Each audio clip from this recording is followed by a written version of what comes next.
It's just my teeth.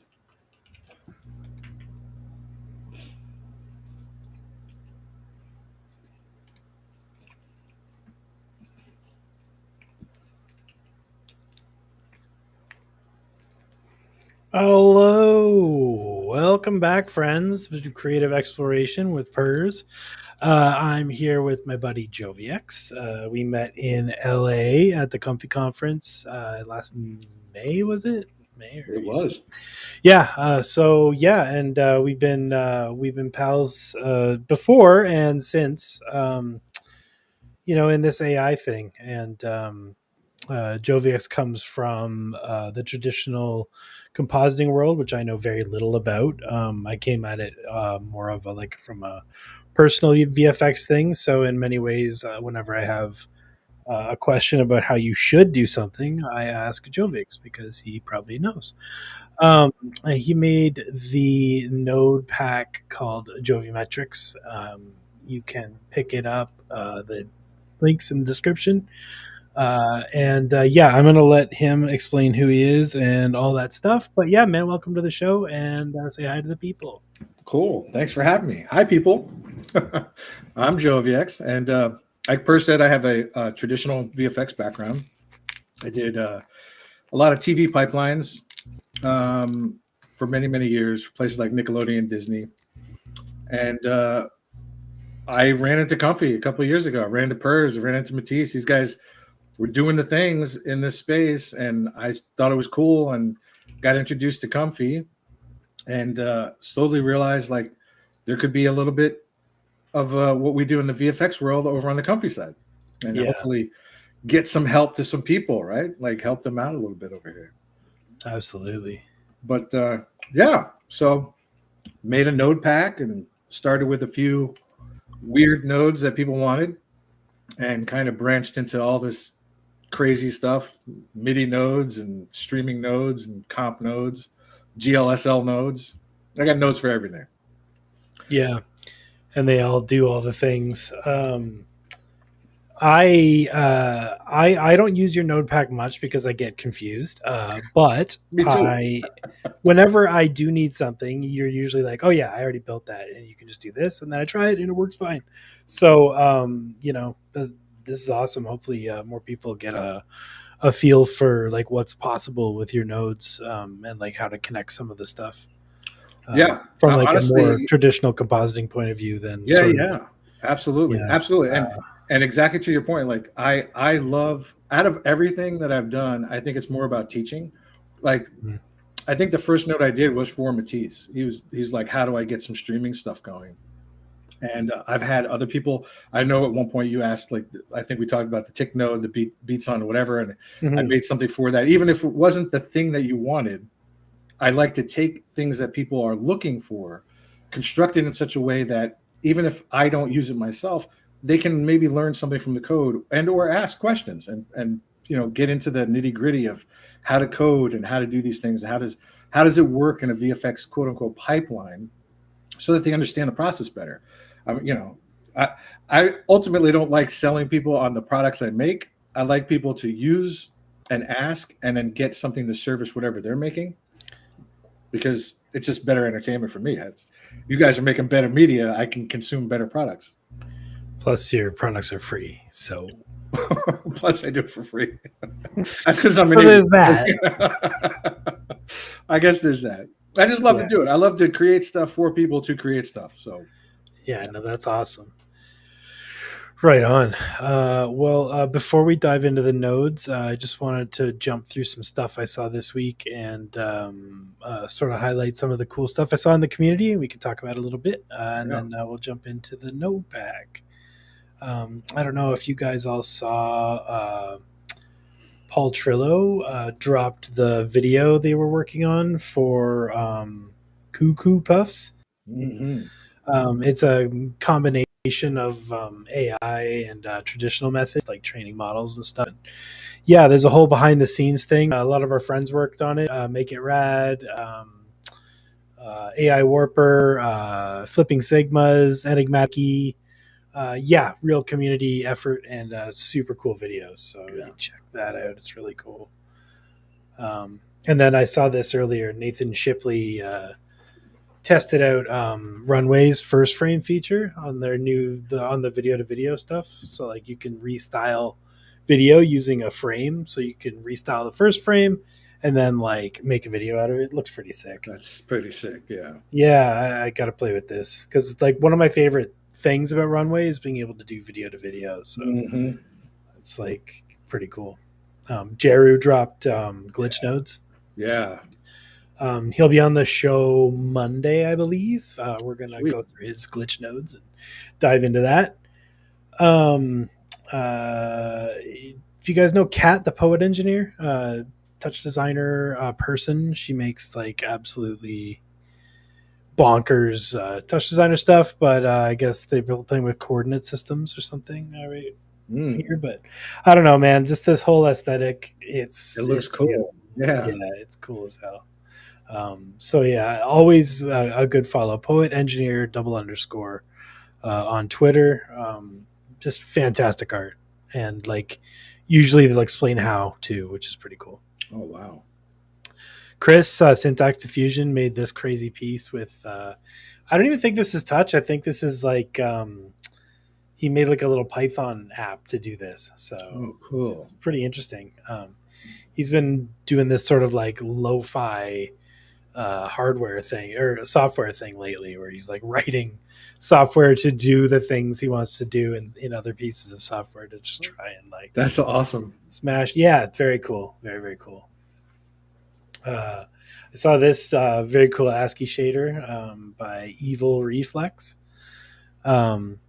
For Unity, Unreal.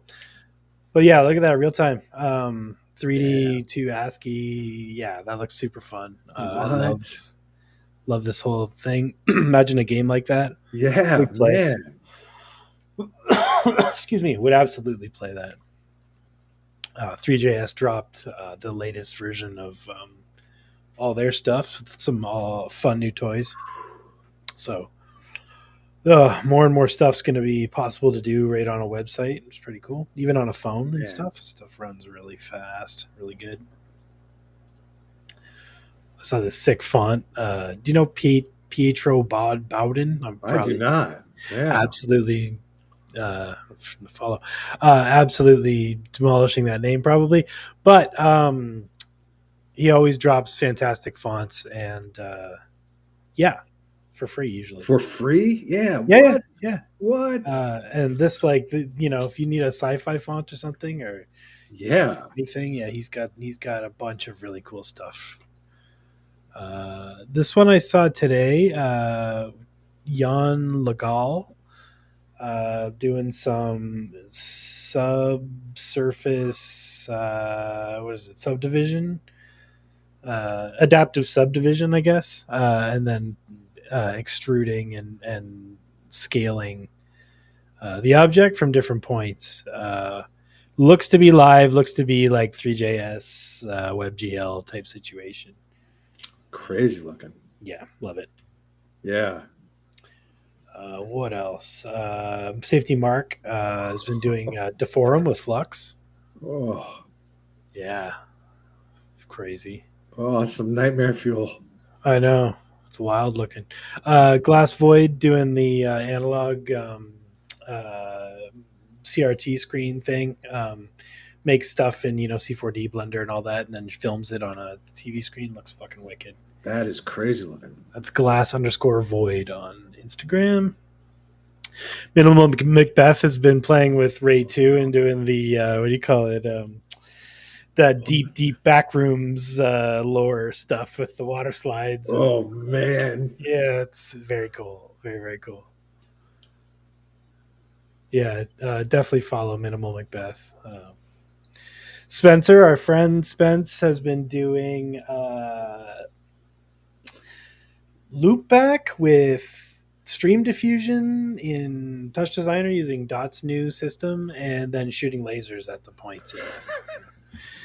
I mean, I love it. I know. Let's go. I love it. It's just crazy. That's so good. It's so wicked. Look at everything's just popping off those lasers. I know. I love it. I saw this one today. Smear balls. Looks like they. I don't know if it's Houdini, maybe Vellum. Looks like a sluggish little car. I love it. Pookie. I've been working with Animate Diff lately, making some cool stuff. Pookie Num Nums. Yeah, masking and diving in. It's been fun to watch his journey because he's been just making crazier and crazier stuff every day. Yeah. More Jeru's stuff. Love this piece. Yeah, man. Hope that comes through on the thing. And Midjourney Man trained this Laura, very cool Laura, and then did his thing with the image to image animation stuff with it. Nice yeah. This community is bonkers, and this is just a small snippet of what everybody's been up to lately. It's crazy. There's so much good stuff all the time now. Oh, I know. So it's impossible to keep up. I probably missed a ton of it too. I like it that way. Yeah. I mean, I thought I wouldn't like I thought I wouldn't like the overwhelming, but I kind of do because it's just like new stuff all the time. Yeah, it's great. All right, well, let's dive into the Jovi nodes. Ooh, Jovi nodes. So, Jovi nodes. Why are they interesting? Well, I don't really know, but like I said, I like to help teach people things. So one of the first things I noticed when I started Comfy was they had a very interesting way to load images. And basically they would load RGB, but you couldn't get the alpha. It came out as a separate mask thing. So one of the first things I ended up doing was making nodes that could consume RGB or RGBA inputs. So to that end, in this case, I have one of theirs pumping out the mask as a separate thing into this transform to kind of give me this RGBA output here. Well, this way I get a full input of what you have over here, as long as you combine those inputs. That led me at some point to come up with the idea of just loading it straight. So I made my own loader for media, which is the Q node. I have a Q and a Q2, and both of these, they both kind of work the same, but they at least allow you to get this straight RGBA image immediately, so you don't have to monkey around with doing weird combinations or adding masks back into images. You can still do all that stuff, and that's, if you want to do it, but this is just one of those convenience things. Yeah. Because in comp world, we use RGBA a lot. It's kind of the bread and butter of what we do, right? You're putting images together on top.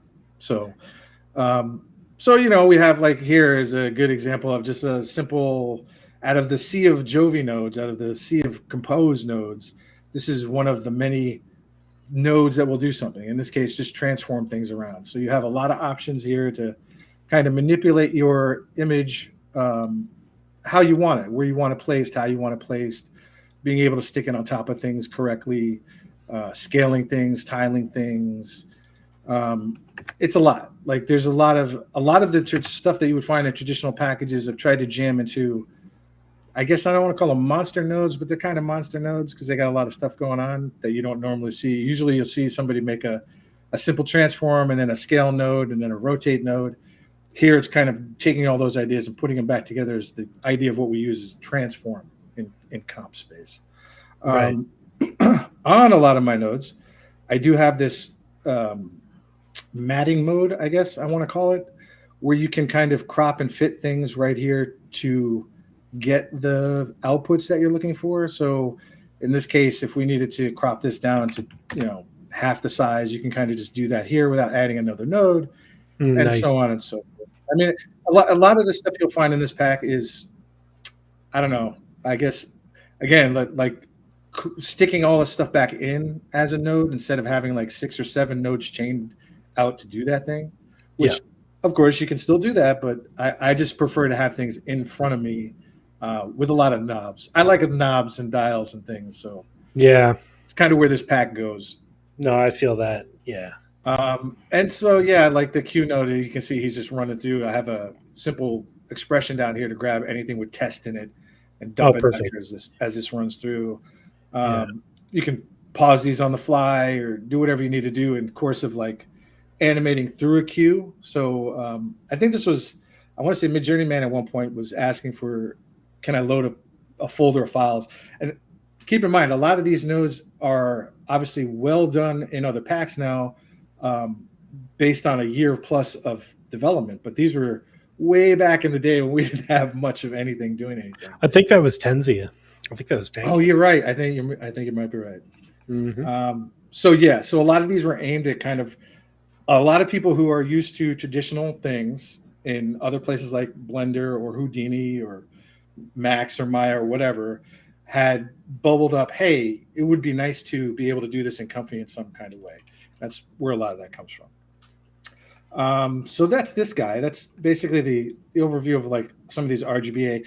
The other thing is on all these nodes, I've tried to, and I could turn the tooltip speed down here a little bit, I think, so we don't have to wait so long.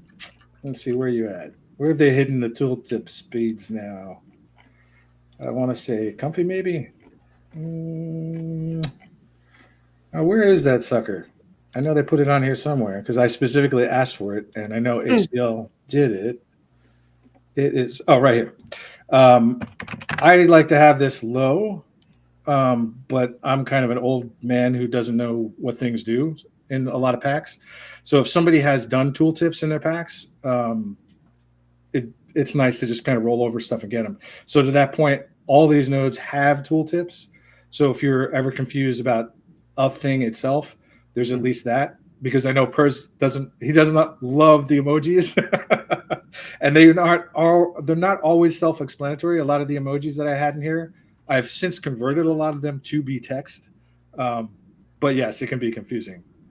And to that point, there's actually a little extension I have over here that will give you help on a lot of this stuff. So if you click a node, you'll get a panel with some breakdown of what's happening in here, the options that you have in here, just to make it a little easier, because I know a lot of this stuff can be a little overwhelming on a lot of the larger things. This will also work for anybody else who's supplied it, or at least give you the basics of what's in the node. So if you click on any of the core nodes, it should give you a breakdown of what's happening there. It won't fill out all of this. Like you can see here, there's almost an endless list of things, because I have an endless list of things in here, but it kind of cuts itself off to make it, a little more presentable. And you can see that if they have a description, it will be there. If not, it'll just tell you they don't have a description. But at least maybe this can help some people being initially overwhelmed. I know a good pack is the VHS pack. Documents a lot of their stuff. Melmask documents a lot of his stuff. Kajive documents a lot of his stuff. Those will also replicate into the panel. Kind of comes from a system that Mel made way back, and we all ripped apart and put back together in our own way. So just give it credit where it's due, because you know how it is. You know how it is. That's the thing, man. If there's something in here that I've taken from somebody and they're upset about it, let me know. I will fully credit wherever I got it from. I'm just running through stuff to get stuff done sometimes. So, no, absolutely, yeah. And I fully appreciate other people doing the thing, that even if I extend it, like they did the thing. Thank you. Mm-hmm. So that's that. And I'll go through some of the categories of nodes over here. In the composition section, we'll get to that. I'll start out and create over here. Let's see, where are we at? This guy.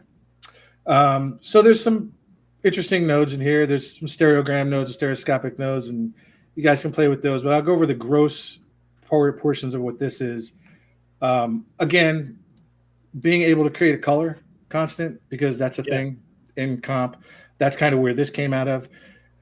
In the case of Comfy, you can actually feed an image in here, and if it has a channel in the RGBA part of that, it'll make that color and slap it in the back as a matte. Otherwise, you can just get a matte of color. So if you guys need a matte of color, there you go. Or you can do what I had here, is to have an image that has an RGB, but the mask is on another input, right? So if we plug this guy in, we can kind of cut that out and fully matte the background. And the same thing happens if you use mine without that, since it's loading RGBA, if it has an alpha channel, it'll do the same thing. You'll get the same result. So just trying to keep consistency through that process, so you're not fighting or having to drag out. Remember, oh, I got to mat this node or not mat this node. Same thing for shapes. You know, shapes are a thing. We use them in mats all the time, so you have a couple options to kind of do the things and run through what kind of shape you need, and you can manipulate the colors how you want and manipulate the sizes how you want and offset the placements. Again, instead of having to throw a whole transform after the fact, kind of have it in place for you to mess with on the fly. I can show you that in real time here. You can see as I'm cranking this guy, let's maybe turn this guy off so we're not running too many things. You can see how this just kind of does the things that you need to do. You can kind of scale around or unscale around and rotate. And again, cutting out having to add a transform node to do some of these things. Same thing with the text is the same idea, like being able to just put some text on things and comp it over easy, get a mask for your text to put other things in the background. You'll see, again, these three emojis are the RGBA is the full jam. So it's a full RGB plus the A. This is just your standard image out of Comfy, right? Your RGB, and then your mask is a mask. Which in the case of Jovi nodes, something to take note. Comfy does masking. They use a mask, which is the old school way of what we used to do, which is basically an alpha channel, but they've taken it and inverted the alpha channel. So instead of allowing the opacity of a thing, they're kind of blocking the opacity of a thing. It's the same concept in reverse.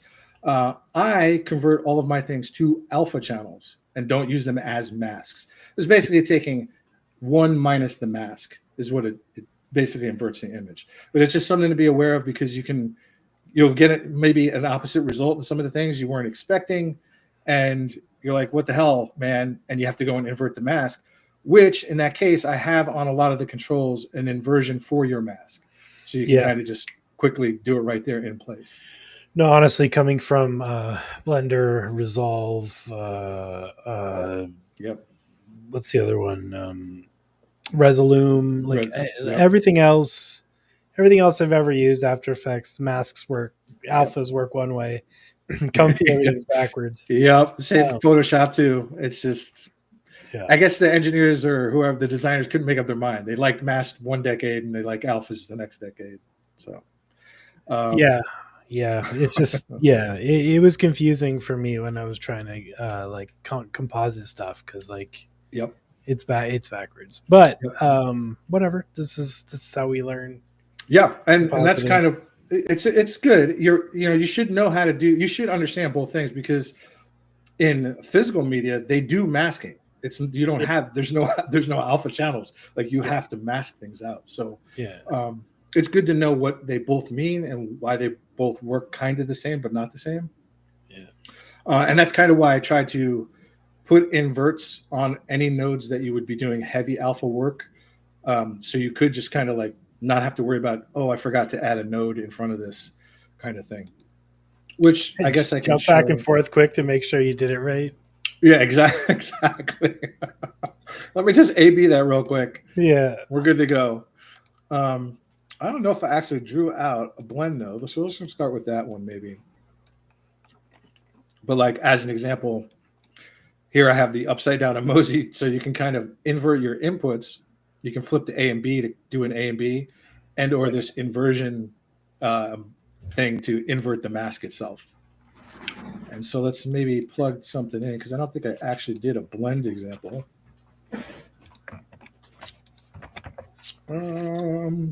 Let's say these two guys, because they have no alphas of their own, right? So as an example, you can see these two guys with a mix of, let's say 0.5, right? So they're going to half blend each other on top of each other as a simple normal operation. So maybe that one's not a great example. Maybe this guy. You can see now they're kind of just doing their normal blendy things half and half. If you wanted to drive that effect, you could just plug in this. And keep in mind, on my nodes, I don't care if you give me an image or a mask, grayscale. If you plug it into a mask, it's going to convert that image to a mask. So you could, in fact, use full color things as mask inputs. It will just grayscale this as the mask and use it for the mix. That way, you kind of can do cool effects with your outputs directly instead of, again, having to add another node to convert that node.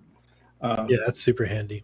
Yeah, it's just keep it convenient. I want people to be able to do things quickly. What I call this is when you're doing it in Nuke, we call them slap comps, and that's kind of what I've taken the approach here. Is you can do compositing in here for sure. I've given you some tools to do that and facilitate that. There's obviously other like Mixlabs has a whole bunch of stuff too to do layering, like Photoshop.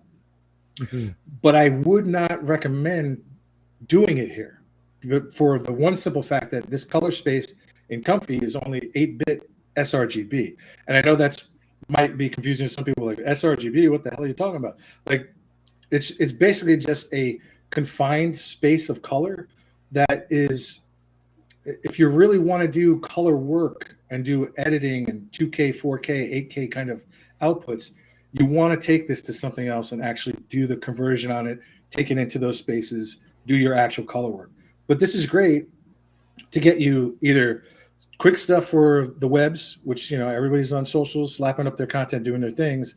You don't want to spend a whole bunch of time color grading crap or whatever. Yeah. And or just to see stuff. You just want to see like what would happen if I mix these two things or twist this up in a different way without having to go through a thicker package and do those things. But, you mentioned Nuke, and like, a lot of the stuff that you're covering now is a lot of stuff I'm learning right now in Touch Designer, but, like in real time.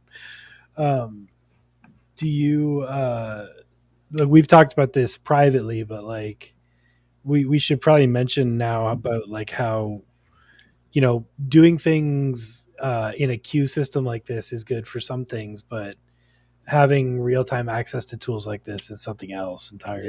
Yeah. No, I agree. If you can use this space, it's free. There's a lot of great node packs to get you up to speed on a lot of concepts. This will teach you a flow of how to use nodes. There's nothing different here in this particular system, Comfy itself, that is different from Nuke or doing it in Blender nodes or any other package that attacks these same concepts. So being able to skill yourself up in here, learn terminology in here, quickly iterate through things and just understand what's happening, you'll be able to translate those skills right over to those other packages. Now, granted, the layout, the UX of those packages is somewhat different, but you're not going to lose any of the lingo that's going to translate. Your lexicon is perfectly fine that way. And conceptually, it's all doing the same thing. You're taking an image, taking another image, you're putting two things together in some way, some blend, moving them, translating them in some fashion. There's nothing crazy going on beyond those concepts. Assigning some parameters and maybe animating some stuff. Yep, exactly. And to be fair, like to your point, the fortunate, I don't know how you would want to translate it. Like this is a good system to set things up, hit the Q button, get a result. But in other packages, a lot of this stuff is real time. Like Touch Designer is a great example. Even something like Substance Designer to just make textures is a good example. They're using things in the background, OpenGL real time, just like you would be in a game engine, constantly iterating that image for you. So you can kind of just, you see that I come up here and I hit the run instant because I'm used to these things running instantly.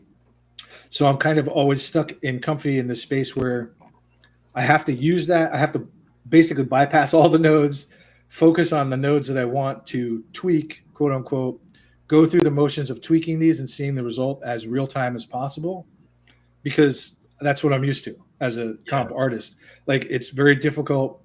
The way that they have it set up is very 2000, like Pixar RenderMan command line. I'm not used to that anymore. I've been spoiled. So, that's why you'll see me like fire off, run instant, just to kind of go through this process as quick as possible to get the look that I need to kind of freeze that part of the network off to then go to another part of the network and do the same thing again. Which, to be fair, like it's a philosophical difference almost, because like with Comfy, you want to know the value beforehand, and you just like, oh, it's going to be 0.6 or something. But in reality, just going, that's it. Like that just that quick little, that moment of time will save you a lot of headaches. I don't. You know Yeah, exactly what you want, then go nuts. I mean, you got to know that from the music side, like dials, man, dial it in. Like, what if I had to change like every aspect of a synth sound and then wait for it to play wait. Oh. 4 bars of the song so I could hear what it sounds like? Yeah, I would not make music. That's sort of That's how like, we used to do it, Purrs. yeah, no, for real. Yeah, no. Yeah, It's why I didn't do 3D before Blender had real time viewports, because yeah. No, it I hear you. wasn't fun. Yeah, it just wasn't fun. No. Great results. Mad respect for everyone who did it, but I just couldn't. It was Myself it was didn't have the patience. Well, and the way that we used to really work is stack. So you would work on a scene, do your settings, send it to the farm, work on another scene, do your settings, send it to the farm. By the time you were down to like the 5th or 6th shot, you might be getting the first one back.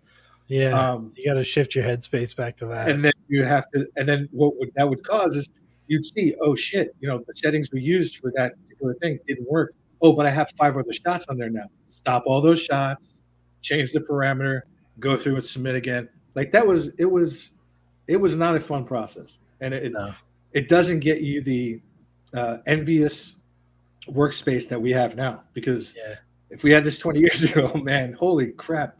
Like this really is, even with the queuing system in here, it's pretty fast. Unless you're going to do inference on my poopy 2080, like it's pretty quick to just do like this kind of stuff, run it instantly, see a result, get a thing going. But yeah, feeling fast, right? I like fast. I like fast and fast as possible. Dial it in, man. But yeah, no, that's just an aside. I didn't want to cut off your. No, that's all good. That's exactly the point. I mean, people should know, like, they're getting a large benefit of the engineering and stuff that people have done for decades right here, free. Like you have the power. You just have to plug this stuff in and dial some stuff. Yeah. Let's see what else we got up here. I have an adjust node.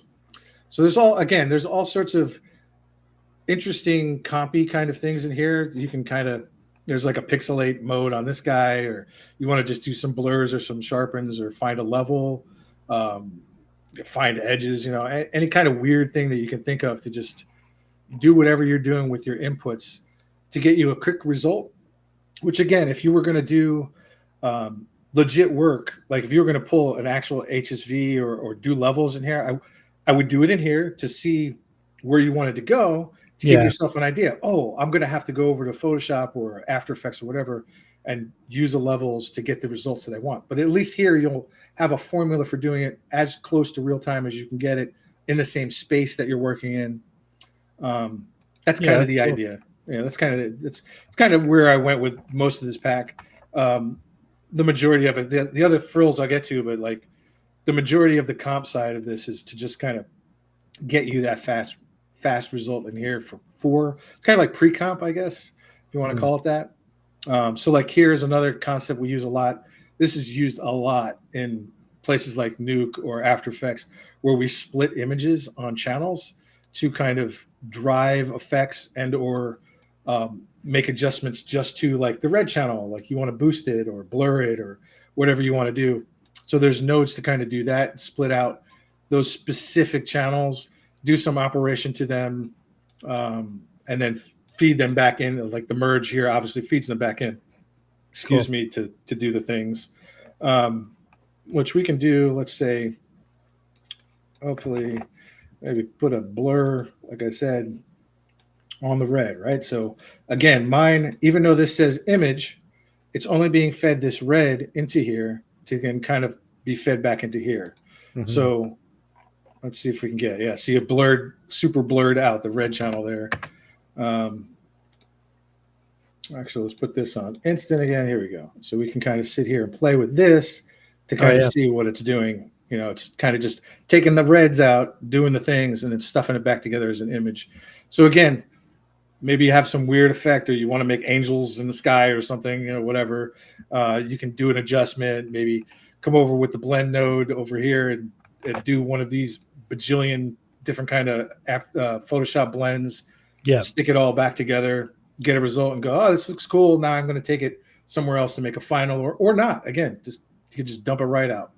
But at least this gets you kind of some of the tools instead of having to fire up a Photoshop or an After Effects or a Nuke, et cetera, et cetera.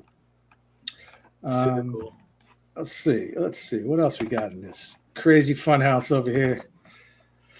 What was this one? This one is, that's the blend. I did do a blend. I just didn't realize I had a blend. Yeah. I have some other. So these were some ones that a couple of people asked me for these because this is an issue. Let's see. Oh, because of the swap. All right, so we'll put that here. This is an issue, and this is actually a big issue for me in games. Why we don't see this more? I'm seeing it more and more, but color blindness is a thing. There's a large part of our population that has different levels of color blindness. This will get you the 3 major types, and you'll be able to simulate the different mappings. You guys can look all this stuff up, or if you know it, and it's right here, to kind of determine if your image is in or out of range for certain people when they're looking at your stuff, because that can be a thing. Like you might have this gorgeous image, put it in front of somebody with color blindness, and they see half the image, and it's just not received well. This is also a good way to check if you're within some limit yourself for the spaces that you want to be in. Like, maybe it is too green or too red or too blue. But it's just a quick check node. Color means, this one is another one. It's kind of lets you find the major portions of your image, which is another thing that we do to kind of determine the color palette of a space. So again, a lot of these are driven on the comp side to help you find a better final image. So in the case of this poopy input here, it's seeing those first 3 major colors, and then it's kind of tonally going through those colors. And since there's only 3 in this thing, so maybe a better choice would be to pick a better image here. Like the full color palette. And you can see here, it's kind of gone through the means. You saw the first range come out. It was an HSV. It's almost doing a value check on that first. So here you have the major tones that come from this image. So if you wanted to make complementary images in your comp to add to this, or maybe you want to do a super cool logo but still be in the same color space, this will get you that initial palette of colors. And you can kind of drive how many colors you want to select with this thing. So you could drive it all the way up to, I think, 255 in here. It's just going to take a little while. Obviously, the more that you add, because it's doing a full k-means, a full calculation on every single pixel compared to every other pixel in that image. So the larger the image gets, the more colors you pick, the longer it takes to make that palette. But this will get you a nice palette of like the major colors that are coming from here. Be interesting to use that as a the color lookup reference, like the color what's that thing called? The color balance thing, where it like you plug in a reference image and the regular image. Oh, you know what it's called? I have a color match in here. Color match. Yeah. Imagine using the output of the grid palette as the color match. Yeah. Or kind of like, it's kind of like over everything. A fake lookup table, we call them. Like, it's kind of fakey. I have stuff for that too. I got too many nodes, Purse. Oh yeah, baby. I got too many nodes. I'm a node nerd. Node hoarder. I am. Node hoarder. That's hard to say. Node. It's like there's too many N's in there. A lot of vowels in that. Yeah. Another good one for comp is being able to isolate things. Mm-hmm. So like you have this compound image and you just want to get the blues out to use as a mask. You can kind of pull that out. Nice. And then even, I want to say, what is these guys? Mask to image. I think they have as a core. Yep, they do now. You can kind of slick this in here, stick this in here, and get your mask straight out to mask your thing away. Very nice. So there's that. There's more filter nodes in here for that somewhere. Filter mask is another one, which is range based. That one is RGB channel range based. I think the filter does the whole thing. There's the color theory nodes, which again it gets you into the idea of finding the color space of an image. So it's taking this image as the input, doing a pseudo k-means on the same idea, getting the major colors, and then driving you what would be the complementary colors to this image itself. That's super handy. Yeah, it's good to get you kind of like, especially like I saw somebody had posted a magazine cover recently that was not exactly, I don't want to say not well done. It was just not easy to read.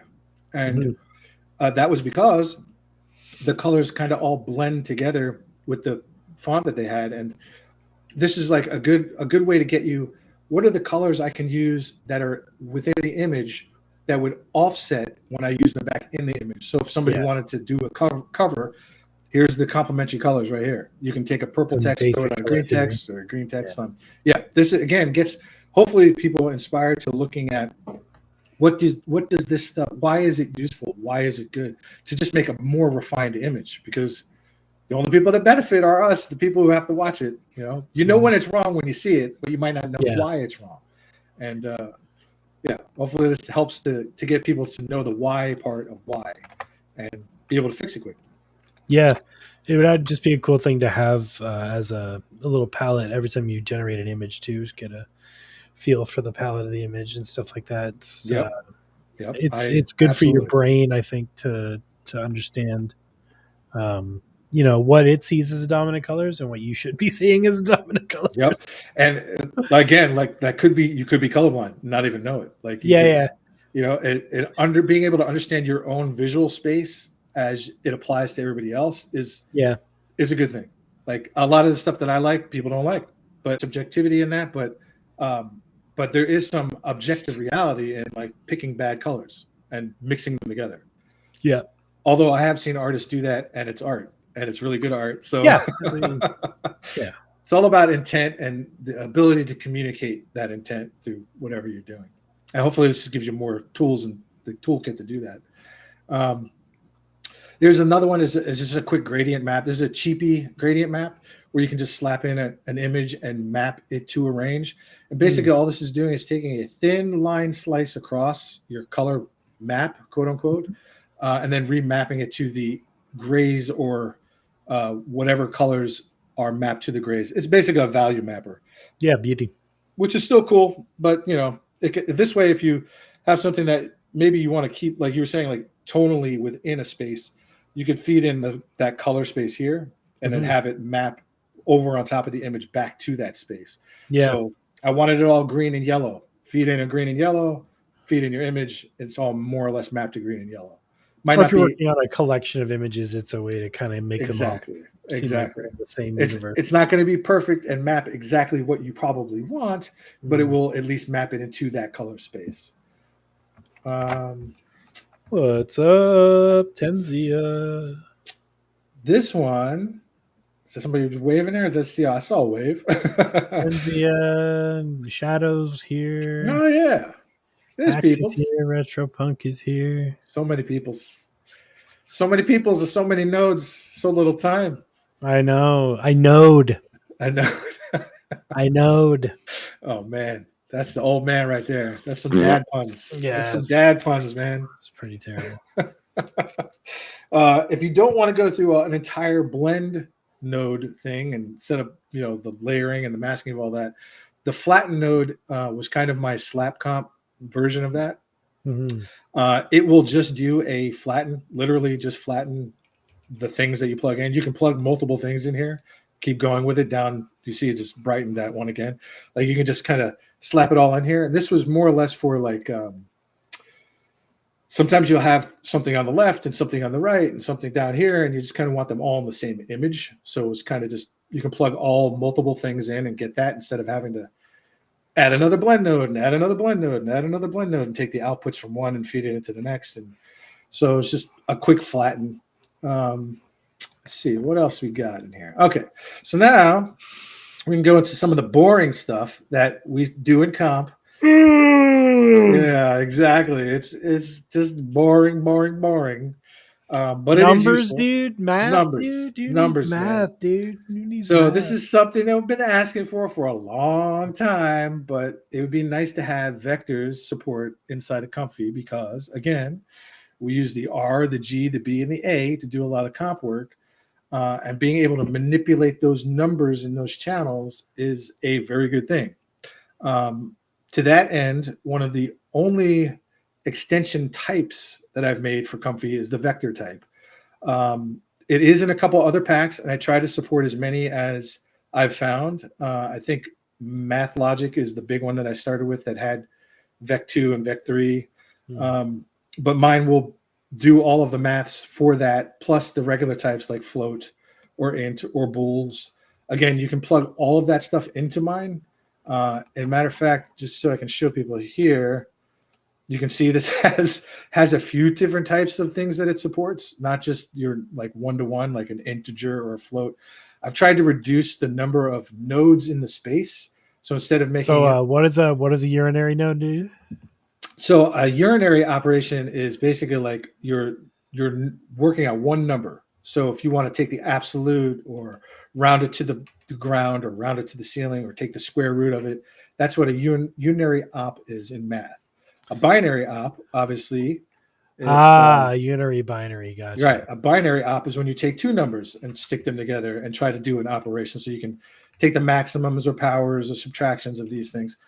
They all work on ints. They all work on floats. They all work on vectors of ints or vectors of floats.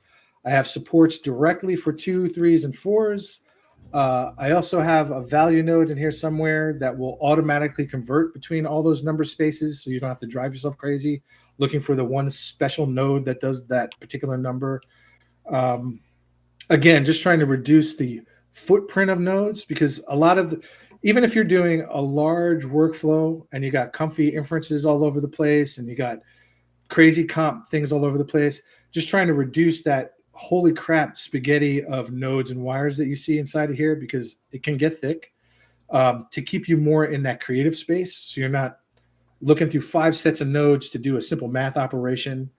Yeah, so you can play more. It's less stuff for it to tick away on the screen. Maybe you got OCD and you want to see it tick away on the screen, but just kind of trying to reduce that footprint. I do too. I kind of do. I like watching it kind of just go bloop, bloop, bloop. So, show me the ticks. I also have a tick node actually that does nothing but tick. It's the original idea for something that Pers made mention one day, and I was like, we don't actually have a tick node like we do in Unreal or some of these other packages where you can just get a stream of constant numbers. Why is that useful? Because you can then stick them into other things to manipulate controls parametrically. Right. So that's kind of the idea here. Taking the tick output of this guy running through, I guess, what is he? 20 cycles to generate 20 different numbers to generate a sine wave. And here you can see the float values and the integer values. And obviously the integer values are all rounded to either 0, 1, or -1, where you get the pure sine wave output, and you can feed it into control. I've since, and I'll get to this in the next part, but I've since kind of like, while I've done this stuff in here, and it's great, and at least people can play with it and understand the concepts, I've kind of moved away from Comfy itself as doing parametric changes or value changes in controls as an animation station. Yeah. Simply because you have to come up here and run instant. And in this case, there's 20 numbers here, so it wouldn't run instantly. If I was chucking this into something to generate images, I'd have to get all this where more or less I wanted it first, my curves, my animation curves first, feed that into a control, test the result. I think, and with at least like I'm kind of on the dot simulate train at this point, where we kind of go to touch designer and you can tweak stuff real time in there, have it kind of go through the back and do the diffusion, and then kind of come back to your front end, and you can see it a little more real timey. But this will get you, that kind of stuff if you want it. I think the old system where we were using XYZ, which I forget the name, FrameSync, right? I was like running old curves out of FrameSync to like stick the data in here to do the things. So This is kind of just the short, poor man's version of that to get you No, I some mean numbers. it's good to have for a bunch of different things, especially if you want to do post effects on some of the stuff you make. You can use those to like make some presets and Fades, man. Anim diff. I was using it for anim diff when you would do the blends for that, like making those blends before he then came out with his like you could just now do the blends, like it's just right yeah, there in a single node. So like this is kind of a lot of this stuff is definitely was facilitating things that we didn't have immediately, but obviously authors have like since updated and or enhanced what they were doing, and we don't necessarily need a lot of these things for that anymore. So hmm that's where it resides. But you can get, if you want a stream of numbers, you can get a stream of numbers. And there's different types of, I put a bunch of different curves in here that you can dump out to oh yeah, get different looks. And you can blend these things together too with the math and cut things out. Honestly, if we had a synthesizer portion, you could just make synth waves and then yeah. output sounds. So it's the same kind of concepts. Which then comes over to this guy. So this guy, I have a bunch, and I am breaking out as a side tangent. You can see down here, I have the Jovimetrix pack, but I Mhm. also have these other packs that are kind of under here. So I have all of these things in Jovimetrix. What I'm doing is I'm slowly making breakout smaller packs for people who don't Yeah, be overwhelmed with, I love don't want that. your 80 nodes, Alex. Can you please give me, the 4 nodes I need for MIDI? No, I just ran into that with another pack. I forget what it was, but it needed like 90 dependencies for this one, Uh, and I needed it for like text. Like I needed it for like like the 2 the nodes that you need. easiest thing it does. Yeah, yeah. Yeah, yeah. So yeah, that's a good initiative. I think is to, especially if anything in it is like really annoying. Like the camera stuff can be kind of annoying to have Yes. installed. Yeah, and that's where I started because a lot of people had problems with a lot of people were running headless on Linux. So Yeah, one of the problems that I immediately had was I'm not running headless on Linux, but I'm loading up like streaming cameras and MIDI controllers, and the Linux boxes would immediately be like, "Hey, bro, you're not getting access to my devices. I don't even have these yeah, devices." So I kind of wanted to excise it out. And to your point, like having that dearth of supports, like the requirements on Jovimetrix isn't terrible, but it's still bad. There's 20 plus freaking dependencies on the top level. Whatever they're grabbing as support libraries for themselves on the bottom level is a nightmare. That ran into OpenCV's one that was really early on in the community was a pain in the butt because everybody would pick the wrong version of OpenCV and install it on everybody's machine and then break my nodes or break their nodes or whatever. So I did kind of just want to reduce that so you can just be more focused. Hey, man, I just want to do some MIDI shit and I'm not interested in all this crazy webcam crap, or I just want to do the webcam stuff, or I just want to do comps. I'm trying to break all that out. It'll eventually be all broken out, and Jovimetrix itself will be pseudo-deprecated in a way. yeah. Even to the point where I'm probably going to publish probably within the next day or two, the colorizer over here, which I haven't even talked about, but this way you can just have all this stuff away from. Oh, I just wanted the 2 nodes that are in the pack instead of the Yeah. 65 that are in there. So yeah, make it a little easier on that. But to my point, like the MIDI stuff that's down here, the breakout packs are much Mhm. more updated and a little more polished in the way that they're doing things. In the case of the MIDI nodes, they're pretty much one-to-one in this pack. If you wanted MIDI outputs, I guess, from your controllers, you have the ability to do that. Here, I'm obviously using a loopback at the moment. Um, you can feed in your MIDI from outside, have it in here, change your parametric controls on whatever you needed to change on cue, get those value controls. I have filters to filter out the messages themselves. You can ignore channels, ignore the controls, ignore note ranges, the whole 9 yards. So you have some control. Again, you have the tools and the controls to do it. I wouldn't necessarily recommend it as the final resting place to do it, but at least you have some place to play with it in real time ish as much as you can in a single package area as you can. Um, but yes, I am trying to break these things out because there's a lot. There's a thick pack. Even just the GLSL section in here, there's got to be 20 some odd nodes in the original Jovimetrix. I've Mhm. since broken that out. It's been broken out for a while, and gave people the ability to kind of do their own.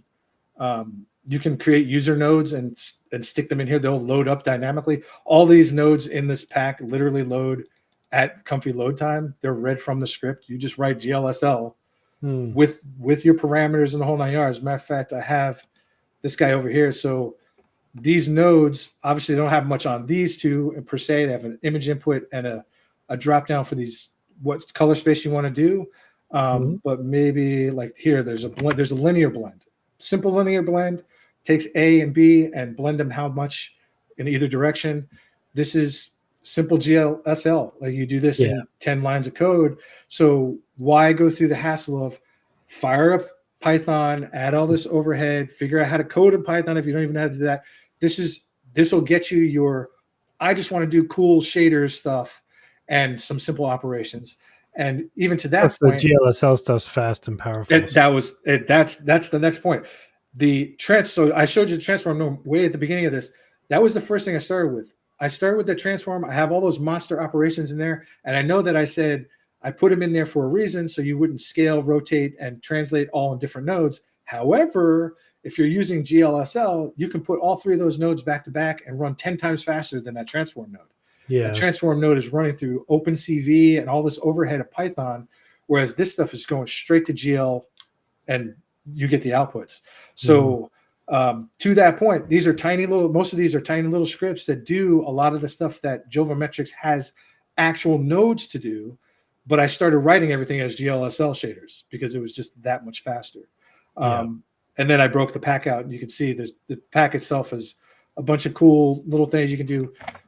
Conical gradients, irregular gradients, and normal map stuff. I know we were all complaining about like normal maps at one point. And I was doing it in shader land because it's just so much quicker in there than necessarily running through a model to generate a normal map for something that's just math, and GLSL is super quick to do that. I made some directional noise stuff and just general noise stuff like purlins and things to make textures. That's a whole nother space that I've seen a couple people do in Comfy is generate old school PBR texturing. You can kind of do that in here just like you would in Blender. It's chaining nodes together to get results to stick into other things. So here I'm using the conical gradient to drive this directional warp on this noise field.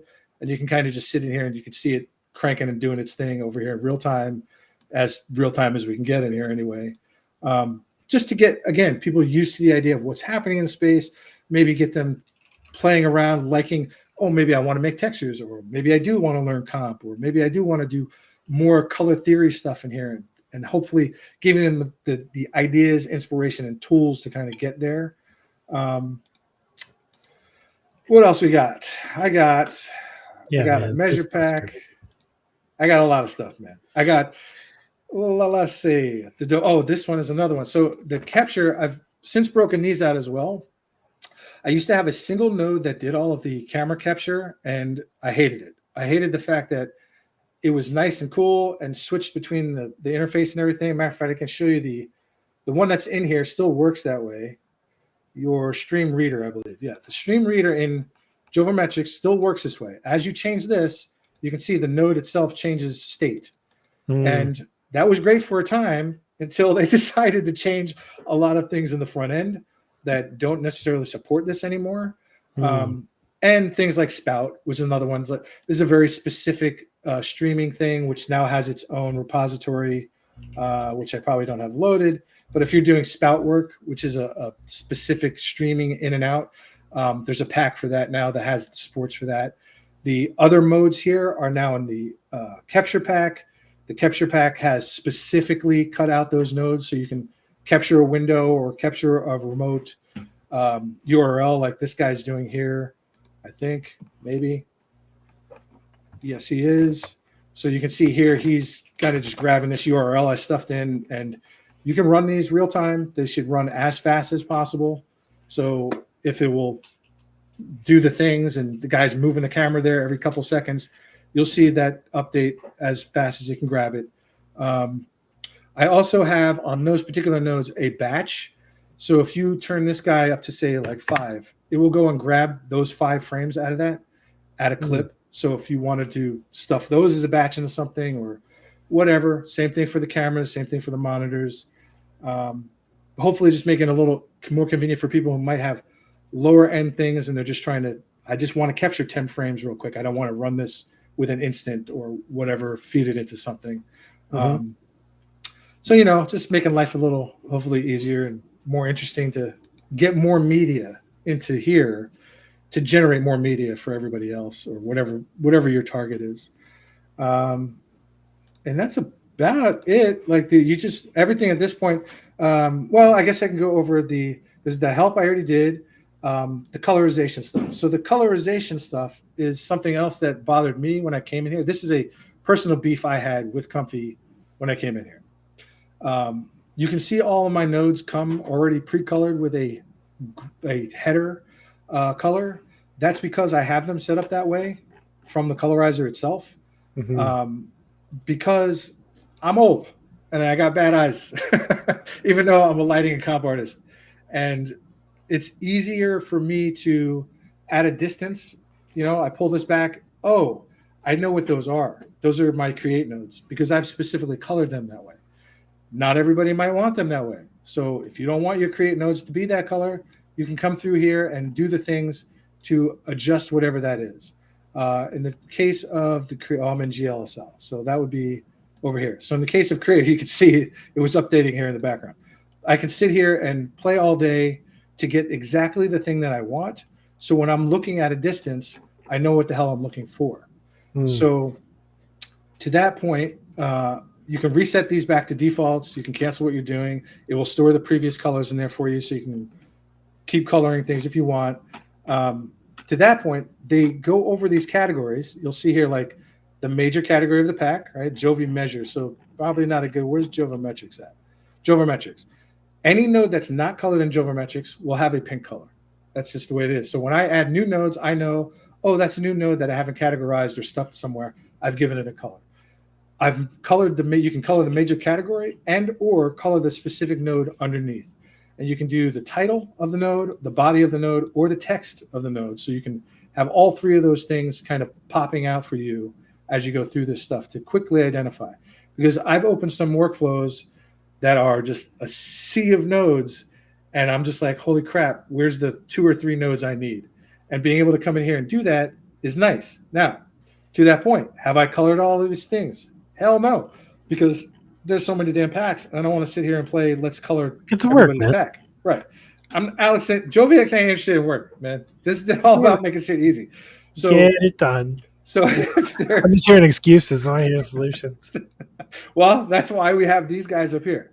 These guys up here are regex filters. So if you want to go ahead and start typing in the name of something that's in this giant ass list. So let's say I pull out a camera node, right? I pull out a camera node, and here he is. Now, this guy's got his capture group is purple. He's saying, hey, I'm going to give you a purple color every time because you're inside that category. If I want to go ahead and recolor this guy, I can recolor this guy. You see how his color just popped. If I want to just go and quickly find, I don't know, something, here we go. He's blue. So now anything with the word cam in it will be instantly colored this color. This is fantastic to me, the old guy who looks at people's pages of 58,000 nodes, and I'm looking for the linear switch or whatever match node this guy's used. I can come up here, put a color, type the partial of what I'm looking for, and instantly find it. You can also technically do that up here to find anything with linear in it. You can go ahead and color those nodes instantly this way too.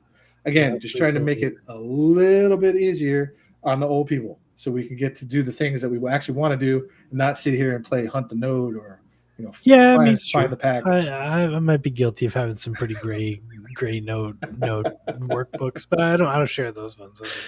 I mean, this is not like Nuke workflows, man. You should see. I've opened flows in Nuke that are thousands of nodes, and you don't have a choice. They don't have convenience filters to find stuff, so you're hunting through networks looking for where is the 3 little knobs I need to change. And no thanks. I don't want to do that. Don't want to replicate that 20-year past workflow we've been doing over here. So, but it's how things are done. It is. It is still how things are done. That's why I would like to get away from stupid. So hopefully this helps to get a little bit away from stupid. But that's about it. And again, all this stuff will be the colorizer, the help thing. Those are separate extensions. I'm pulling those out. I'll publish the colorizer soon. The help will be published soon. Hopefully more people add tooltips and help. So it's just easier that when you're clicking on things, you know what the hell is going on over on the side and get a little more explanation of what's happening in the world of Comfy. And if anybody has other stuff, let me know. I'm not super in Comfy anymore. I'm not heavy working in here because I currently am employed again. So I'm doing pipeline things, but I do like to come and play and help people out whenever they have something. If there's something in an existing node or some other set of nodes you want to see, or just want to ask questions, I'm pretty much in the Comfy Discord all the time. I'm in Burge's place all the time. You're probably more than 60% of the responses in my help channel. Exactly. You're the other 60%. So if you, I mean, not to say if you need help, come bug us. I'm just saying, if you need help, just drop it in the help channel, and somebody on the server might be around and be able to help you. So if we're not there right away, somebody else might be. Yeah, exactly. Don't sweat it. But yeah, just come by the Discord and come get some help. And if you want to chat about this stuff, or if you have ideas for nodes, come to the Comfy Discord, or the Banadoko, or my Discord. Tell us why you think it's a good idea to have it in Comfy. Exactly. Convince me with words. But yeah, man, I mean, this has been really informative and helpful.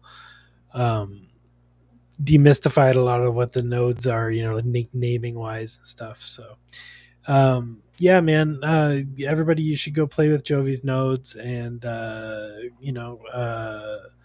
all those GLSL nodes are like super duper duper duper fast and helpful, and like super fast. Yeah, way faster than regular nodes. Way faster. Mm-hmm.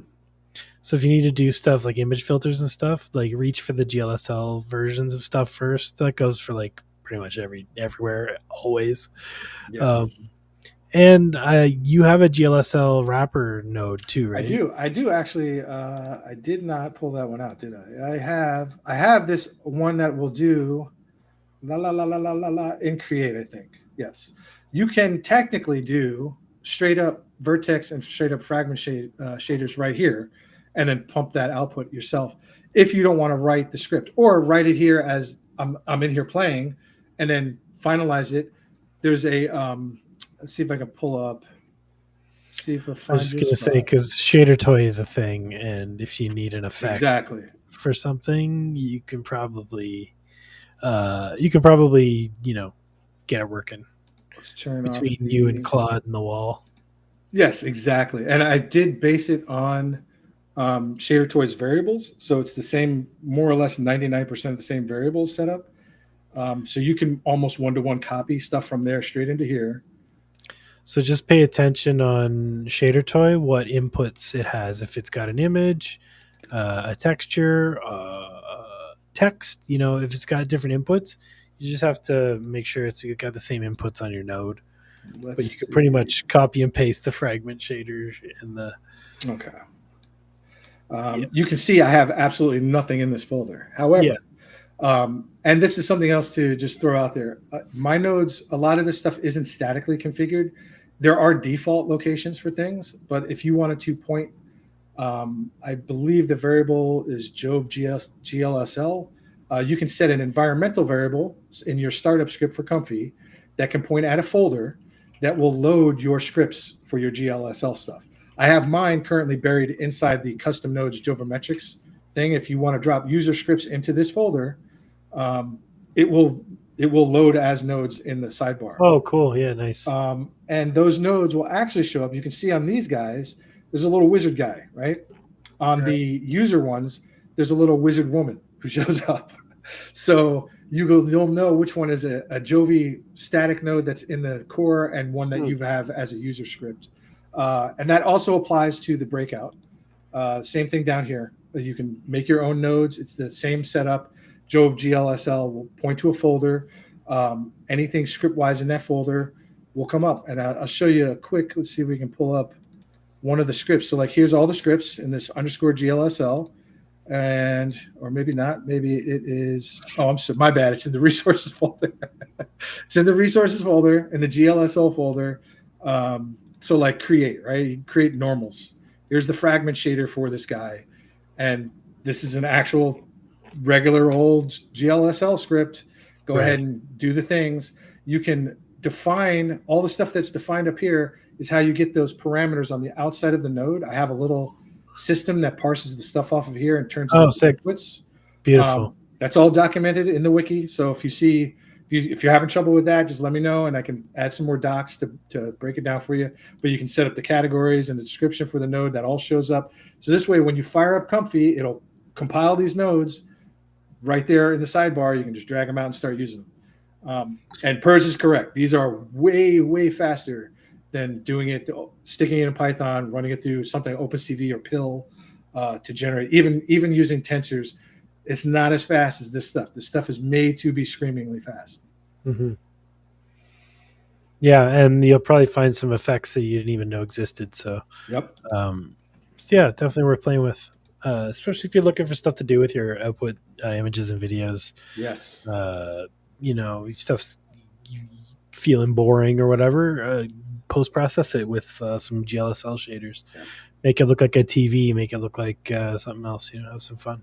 Yeah, if you've never been on a Shadertoy, you could spend days and days up there. And there's generative Shadertoy stuff too. Yep. So I mean, don't steal people's art. Like use it and change some of the parameters, learn how they work, but don't just render out people's stuff and right. Sell it. What I mean? At least mention that hey, I got this stuff from over here. Like give them some kind of street cred to say, so point other people to the resources. That's all. For real. I mean, that's how we all learned. So, you got to pay it forward. Right on, buddy. Well, I mean, that was amazing. I don't really have anything else I want to cover other than, like what,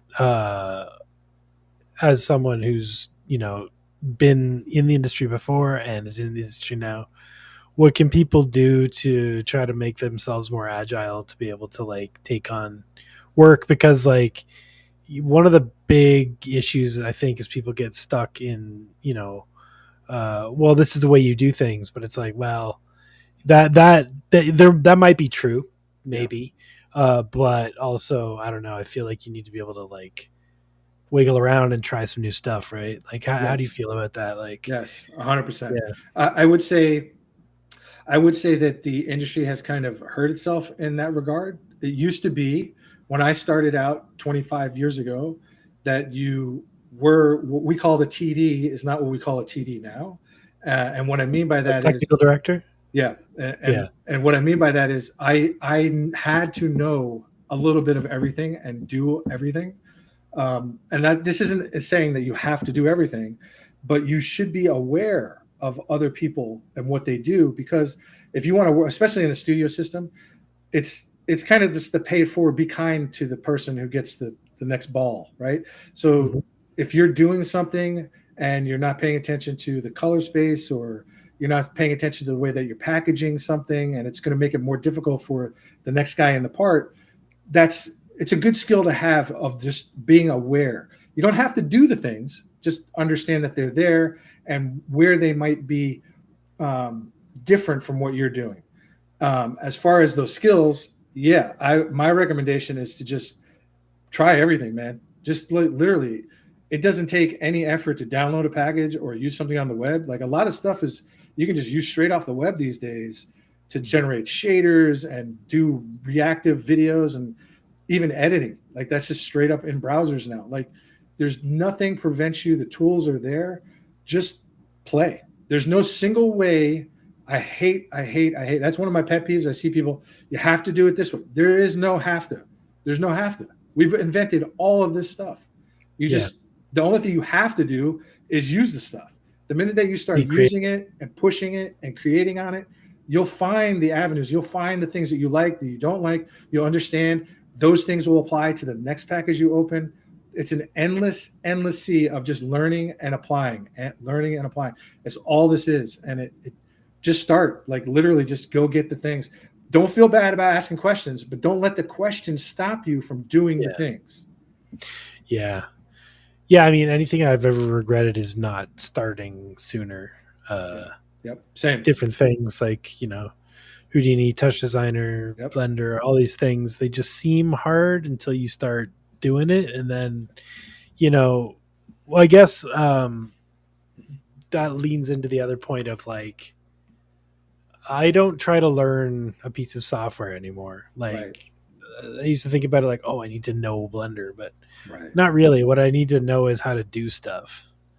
And like that path is often much quicker than trying to get like the entire scope.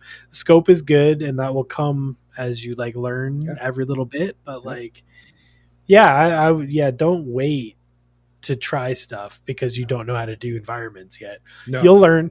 You'll learn on Yeah. the fly, right? Yeah. Like, Absolutely. and just look at other stuff and be honest with yourself. Like, why doesn't this look like it's supposed to? It's never. I'll give you. I mean, you know this, being a creator, it's never going to look the way it's supposed to. Yeah. There's got to be a moment where you stop, because it's always going to be, I can iterate this better. I can iterate this better. And that's how you should apply to your creative process. Like you're saying, I don't need to learn the entirety of how to animate in Blender if I just want to move like this one little ball from here to here. Learn that. And then when you have that, you'll never have to worry about that again. Then you'll learn how to rotate it around or key it through other things, like then go to the next step. Like don't overwhelm yourself, because it is overwhelming. There is a lot of stuff, but just iterate through it. Just do the things you need to do to create the things you want to create. And slowly over time, you'll look back and realize, holy crap, I know all this stuff. And you'll be able to just keep applying. It's the same thing with like the drawing they used to tell us. I used to always get overwhelmed. My mom's a really good artist, and I used to just be like, holy crap, I'm never going to get there ever. Yeah. And it's because you never pick up a pencil. And the minute that you do that, you gotta try and do it one day, and then maybe a week later, try it some more. Same thing with music. You're never going to get good if you just sit there and stare at the piano. Like, that's not a thing. Learn a song. Right. Just hit some keys or something. You'll figure something. Even if there's nobody teaching you directly the process and you have no ability to ask directly the process, just working through your own process will get you more value than just staring at it saying, I'm never going to do it. Yeah, absolutely. Right on. Well, that's a pretty encouraging note to jump on, I think. But thanks, everybody. Thanks, Jovi. Thanks, everybody who came out. And be back next week. I forgot who my guest is again. Jeru, I thought Monday. Jeru's on Monday. Thank you. Yeah. I can't wait for that. I've been waiting for that pack for months. No, so we'll be playing with Jeru's new glitch nodes. He's been sort of reverse engineering a lot of the glitch techniques people have been using over the years, and like into Python and various nodes and stuff and shaders and wrapping them and making a node pack. So in service of what we were talking about before about like post-processing and stuff, that's where this stuff comes in. Make your stuff and then glitch it. So we'll talk to him and also dive into his process. He's a fascinating artist. If you don't follow him on Instagram, you should get off Instagram. It's Pixel Pusher, pxl.pshr. Actually, normally he's here, but I believe everyone tonight is at the ComfyUI event. There's a big event right now in they didn't want to buy me a plane ticket. Yeah.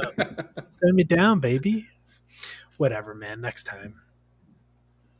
But yeah, man, it's good to see you. Good to chat about all this stuff, and it's good to get your perspective on where the stuff's going, because like it's scary out there, man.